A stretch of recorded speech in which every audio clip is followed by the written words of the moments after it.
beautiful. I'm Kirstie Johnston, and welcome to this episode of my show, Thoughts.Action.Success. For so many of us, discipline is such a dirty word. It conjures up images of toil and labour as we strive towards what we perceive are impossible goals, which we inevitably just abandon. But discipline doesn't need to be about deprivation and drudgery. If you are prepared to view it differently, then it can really become your ally. It can help you to live your best life. The Dalai Lama even goes as far as to say that a disciplined mind leads to happiness, while an undisciplined mind, it can lead to suffering. So perhaps it's time to become a disciple of discipline. So let's look at redefining discipline. When you think of the word discipline, all sorts of connotations may come into your mind. We instantly feel this kind of straitjacket by the sense of strictness, regulation, restraint. They're all the things we associate with discipline. But our lexicon of living well has changed in recent years, and we now gravitate towards terms like flow, acceptance, and being present, where we immediately feel a sense of real calm and ease. But the notions of discipline and flow are not mutually exclusive and don't need to be in opposition. So taking a disciplined approach to life, it can really lead to a sense of true autonomy, where you can create the space to relax, to have more free time to pursue what really matters in your life. So in tandem, they lead to a meaningful outcome. You shouldn't look at discipline as being seen as a denial of having fun and good times in the moment, but rather as saying yes to those things at the right time. There's nothing better than treating yourself after you've done something to really earn it. Ironically, discipline is all about achieving balance and harmony, which are, philosophically speaking, modern tenets of life as we combat this chaotic world we live in. Moreover, discipline doesn't have to be 24/7, but rather should be incorporated into our daily lives. In his most recent book, Discipline Equals Freedom, The Field Manual, by American author, podcaster, and former Navy SEAL, Jocko Willink, he provides an important example of how discipline is the pathway to real liberation, despite it seemingly being counterintuitive. He says, for instance, that sleeping in appears to be a form of freedom, as you are free to do nothing. And once in a while, it feels great just to laze away the morning. Sometimes it's even just really necessary, that recharge time. However, the problem with sleeping in, especially if it becomes the norm rather than the exception, is that you don't get anything done. Subsequently, as Willink points out, jobs bank up. You end up playing panicky catch-up and even lose control, lamenting your lazy opt-out approach. Ultimately, this attitude then can lead to a life full of stress. Discipline can actually liberate your life when you take this different approach. We all know that feeling of self-recrimination when you've given into laziness or allowed ourselves to be distracted by intermittent viewings of YouTube or Netflix. You can actually feel quite down on yourself when you know that you've avoided doing the things that needed to be done, or that you've totally squandered the precious time which could have been used so much more productively. We can make excuses that we're relaxing, but we know deep down within ourselves that this is not even the case. Avoidance and procrastination then can become a chronic problem and even lead to more serious mental health issues. Being disciplined in no way means you have to go hard or go home. But for many of us, we do take an all or nothing approach. Every one of us can relate to the pain and pitfalls of setting tough goals, only to fall down the first hurdle. The perfect example of this is the perennial problem of losing weight. Speak to just about any woman, and inevitably they will have wrestled with this old chestnut. We've all heard or been victims of yo-yo dieting, and part of the reason we fall for fad diets is because we want immediate, fast results. We live in the age of instant gratification as products and services have just become so accessible. But you don't have to wait for anything anymore. You can stream programs instantaneously, binge watch your favourite shows without having to wait a single minute for the next installment. From food to fashion, everything is available instantly, on demand. As our attention spans have shortened, we've become more impatient and less tolerant. So playing the long game is simply not an option for many of us.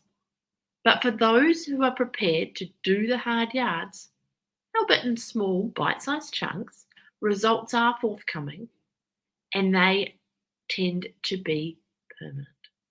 Discipline is synonymous with habit, and good habits performed daily create lifelong change. So, going back to the instance of losing weight, rather than going on a juice diet to lose kilos fast, and then only to succumb to the late night proverbial Macca's hit in desperation, the slower approach of maintaining a nutritious regime over a lengthier period of time will inevitably yield better results, both physically and mentally. Not only are we looking at this in regards to weight loss, that's just one example. We can see this in all areas of our lives. Going hardcore at the gym for 2 weeks will barely create a difference in your physical well-being, but doing a workout 3 times a week for a year will almost certainly produce a change in both size and shape, as well as your overall fitness levels. Moreover, once you're in the habit and have adopted a set routine that you just press play each day, it's much easier to stay in that groove. The stop-start approach, which many of us resort to, means we never get into some sort of momentum. We're often left demoralized and frustrated, finding that actually we've gone backwards. We've ended up gaining kilos and feeling bigger than we've ever felt before. So the first step is just decide to be disciplined. John Olson, who wrote The Slight Edge, Turning Simple Disciplines into Massive Success and Happiness, he discusses how small actions leveraged over time will make a big difference in the overall long-term effect and achievement. He argues that daily decisions you have make a cumulative effect. Mathematically speaking, this makes perfect sense. Just as you may decide to eat nutritious food every day to achieve an overall goal. So Olson points out that eating healthily for one day makes no impact at all. It's the compound effect that yields the results. Conversely, munching down a chocolate bar occasionally, it won't make a significant difference at all to your median weight. However, a chocolate bar every day of the week for a full year absolutely will eventuate in having to invest in a new wardrobe. To paraphrase an old saying, one sunny day does not a summer make. So any major decision, such as training for a marathon or mastering such things as maybe a musical instrument, it requires this regulated approach. In addition, there is a range of subsequent decisions to optimize for lasting success. Going back to the case of losing weight, it isn't merely about the discipline of eating healthily in moderate-sized portions. For instance, what you put in your shopping cart matters. So when you open your fridge, only the option of healthy things are there for you. Temptation is not there to derail your resolve. It's these collateral decisions which make a difference in how achievable the goal actually is. So what are discipline's little helpers? Let's look into this a bit further. As the Beatles sang, we do get by with a little help from our friends, and discipline does have brothers in arms. Like the famous Fab Four, there is the Fab Four of success, and these are comprised of discipline, drive, determination, and dedication, the 4 Ds. It's interesting that talent is not a prerequisite. Effort does not require any sort of talent.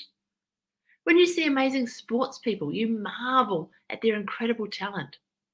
But what you don't see behind the scenes are the days, the weeks, the months, the years of them working on their craft to achieve that level of perfection and performance. Of course, Having an immense talent is critical, but no doubt there are many gifted superstars in the making who have fallen by the wayside because they simply do not possess the critical mental faculties, such as the 4Ds, of success. Sports star Rahul Dravid, adored by millions of Indian cricket fans and admired globally, humbly observed this: "I think we judge talent wrongly. What do we see as talent?" I think I've made the same mistake myself. We judge talent by people's ability to strike a cricket ball, the sweetness, the timing. That's the only thing we actually see as talent. Things like determination, courage, discipline, temperament, these are also important components of talent. If only we could all reframe our discipline as a talent rather than a character trait, then perhaps we would embrace it more and readily apply ourselves to our tasks. We would then allow ourselves to happily submit to routines and rituals. And you don't have to be obsessive, you just need to be regular. That's the key thing. That's the trick. Great writers such as Graham Greene attributed their success to maintaining a manageable but almost religious approach to their work. He, for instance, wrote for 3 hours every day, not a minute more or a minute less. Once this ritual was entrenched, he was bound to it, and in fact, it became second nature. His output was absolutely prolific. He made his talent shine because of his disciplined practice. So, this is the real beauty of discipline, and it can apply to every area of your life. What at first can be laborious, even what can be, we think can be a bit boring, it can transform into this meaningful and beneficial experience. In effect, intention becomes purpose, which becomes realization. So, in many ways, qualities like discipline and drive can often get a bad rap. Television talent shows where exceptional 16-year-olds become overnight sensations think that this qualifies them for lifelong stardom. They have little idea that their supposed plan to glory is actually a very rocky road, which requires all those boring traits like endurance and effort, if they're even to survive, let alone ultimately thrive. So, getting back to that society where we've become addicted to instant gratification, we've swapped the head down, just get on it, do it attitude with do what feels good right now. While there is some validity in taking the path of least resistance, for many of us it can be surreptitiously giving us permission to do the bare minimum or not act at all. Just as discipline has its friends, it also has its foes. They include apathy, procrastination, and avoidance, as well as the sense of entitlement that has gripped our modern psyche. That assumption that there must be an easy way out rather than having to do the hard graft has become quite standard fare. The Kardashian effect, as TV pundits and social commentators observe, is well and truly established in our Western culture. Not even talent as a prerequisite. So many young people think that the path to fame and fortune is merely about accumulating followers and posting gratuitously. Is it any wonder we're seeing such high rates of anxiety and depression in young people, where the promise of a charmed life simply just doesn't materialize? Discipline is good for your health, as it fortifies you against the disappointment of failure. It gives you stamina, a sense of purpose and productivity where you know instinctively that good things come to those who work and wait. Life, it is said, is not a spectator sport, nor is it a sport where things come easily. You have to get in the game by rolling your sleeves up and working hard to achieve your goals. Of course, life circumstances do have a role to play, and perhaps bad luck or misfortune keep us from not being able to play a proactive role in our lives. Yet there are many of us who just sit on the sidelines, never chancing their arm in the game of life. Whether they battle their own internal resistance and doubts, or perhaps they lack purpose or motivation. They don't make things happen and wait passively for life to happen for them. But there is a third category of people who step up. They know full well that life never hands out guarantees, but they still go for it. And it is these people who do make things happen. And many of them do not merely ride on the coattails of talent or intelligence to achieve these positive outcomes.